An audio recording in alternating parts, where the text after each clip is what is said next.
प्रभु यीशु मसीह के नाम में आपको अनुग्रह, शांति और आशीष मिले। कई प्रकार के मेंढक होते हैं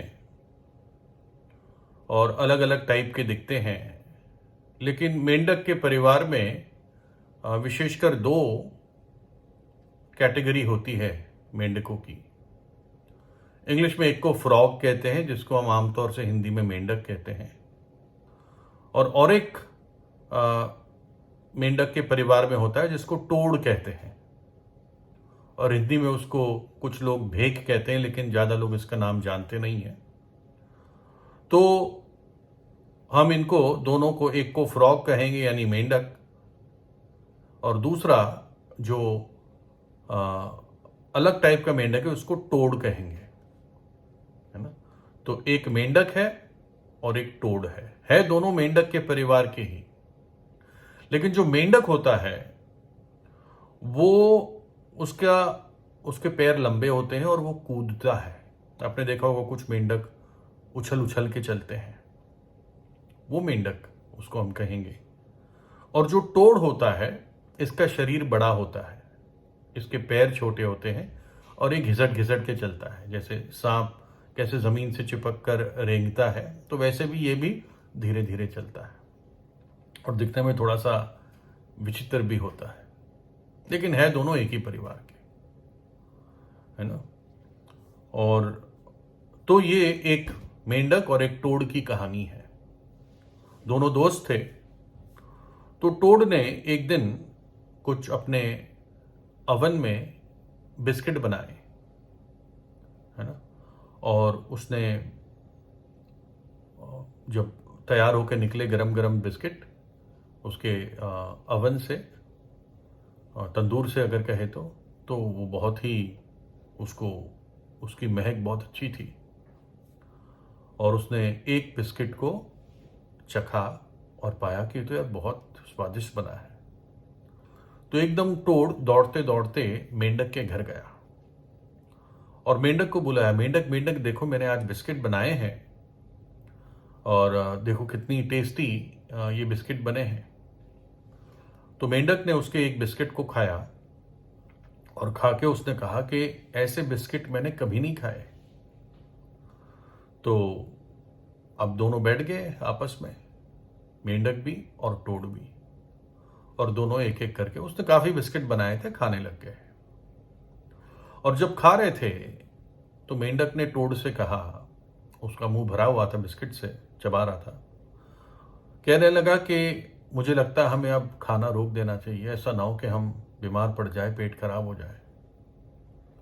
तो टोड़ ने कहा तू ठीक कह रहा है, बस एक आखिरी बिस्किट खा के अब हम रोक देंगे। तो मेंढक ने और टोड़ ने दोनों ने एक एक आखिरी बिस्किट खाया, और फिर भी जिस बर्तन में टोड़ बिस्किट लेकर आया था उसमें भी काफी बिस्किट बचे थे।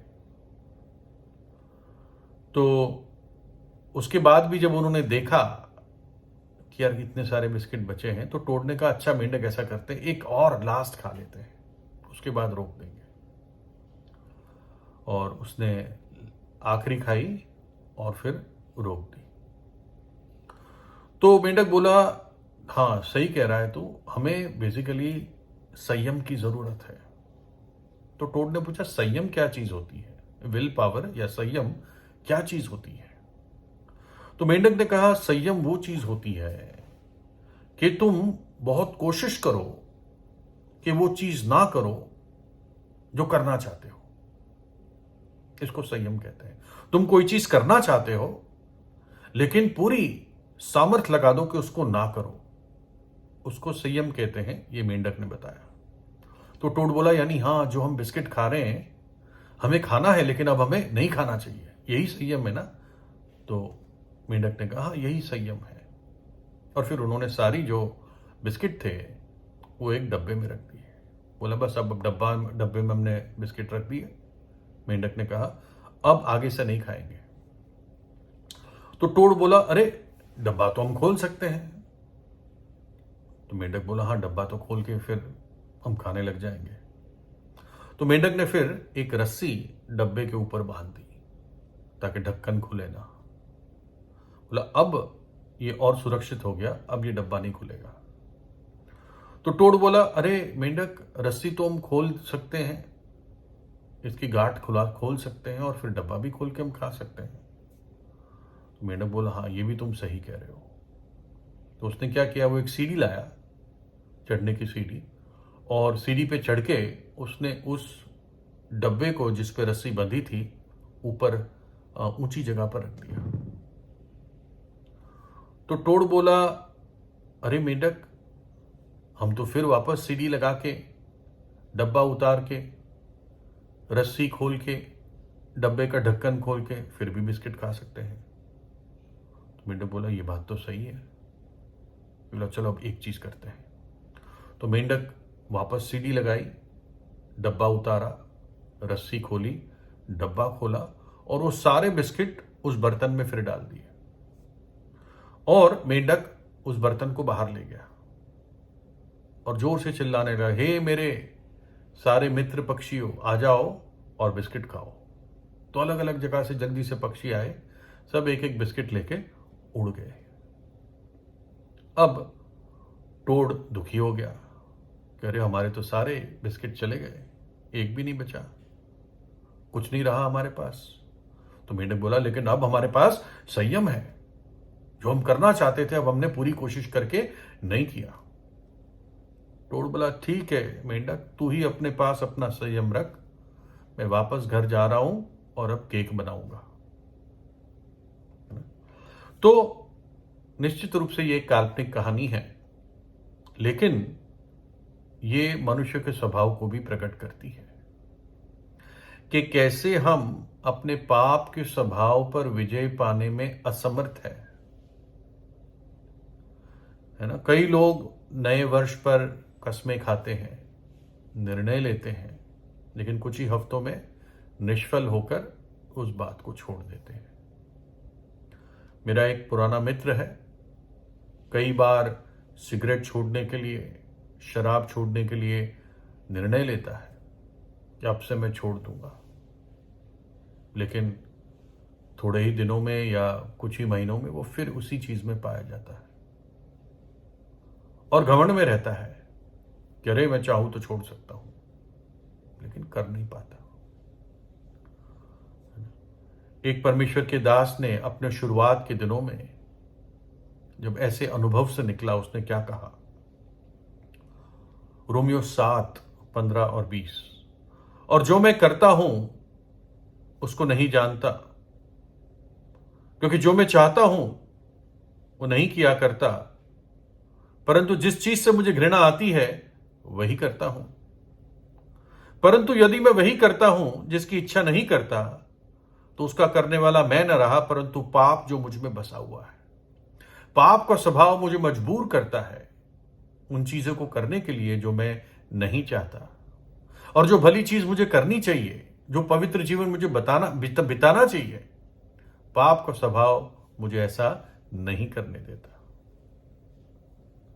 पाप एक पापी को बांध के रखता है और उस पापी को एक हारा हुआ जीवन बिताने के लिए मजबूर करता है, उसको बंधुआ बना देता है, गुलाम बना देता है। पाप की जंजीर इतनी सामर्थी है और पाप एक व्यक्ति को नीचे ही धसाता चला जाता है, मानो के दलदल में है।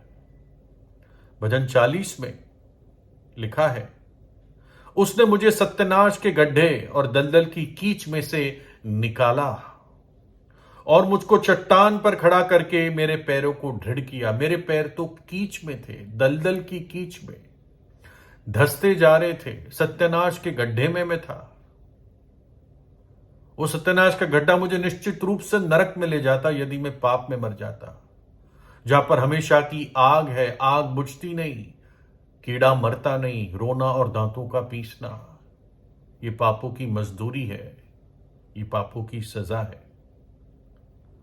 लेकिन प्रभु यीशु मसीह अपना सामर्थी हाथ आगे बढ़ाता है हर एक पापी के लिए। क्रूस पर उसने खुलकर वो हाथ को दिखाया है, जब क्रूस पर उसके हाथ पसारे गए और उसमें कीले ठोके गए। कि देखो ये हाथ तुम्हारे लिए खुले हैं, इतना तुमसे प्रेम करता हूं। बयान ना करके उसने हाथ खोल के दिखाए, और ये हाथ हर एक पापी के लिए खुले हुए हैं, उसको बचाने के लिए। प्रभु यीशु ने क्रूस पर हम पापियों के लिए अपना प्राण दिया। हमारे पापों की सजा उसने अपने ऊपर ली, अपना पवित्र लहू बहाया, ताकि एक पापी के पाप धुल सके। और जो पापी सच्चे हृदय से प्रभु यीशु को अपने हृदय में बुलाता है, परमेश्वर उस व्यक्ति को अपने पवित्र आत्मा का वरदान देता है, जो पाप की ताकत को तोड़ता है और हमें एक विजय जीवन देता है, हमें एक संयम देता है, ताकि हम एक पवित्र जीवन बिता सके। प्रभु यीशु जीवित परमेश्वर है। उसने मृत्यु को हराया और मृतकों में से तीसरे दिन जी उठा, और वो एक दुखी को आनंदित बनाता है। वो धर्म बदलने या धर्म बनाने नहीं आया, वो मनुष्य को मुक्ति, उद्धार और अनंत जीवन, आनंद और शांति देने आया। उसी भजन 40 में लिखा है, और उसने मुझे एक नया गीत सिखाया जो मेरे परमेश्वर की स्तुति का है।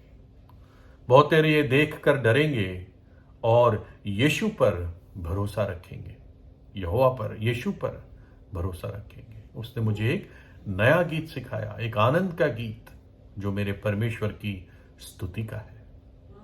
तो प्रभु यीशु से प्रार्थना कीजिए। प्रभु यीशु आपको आशीष दे।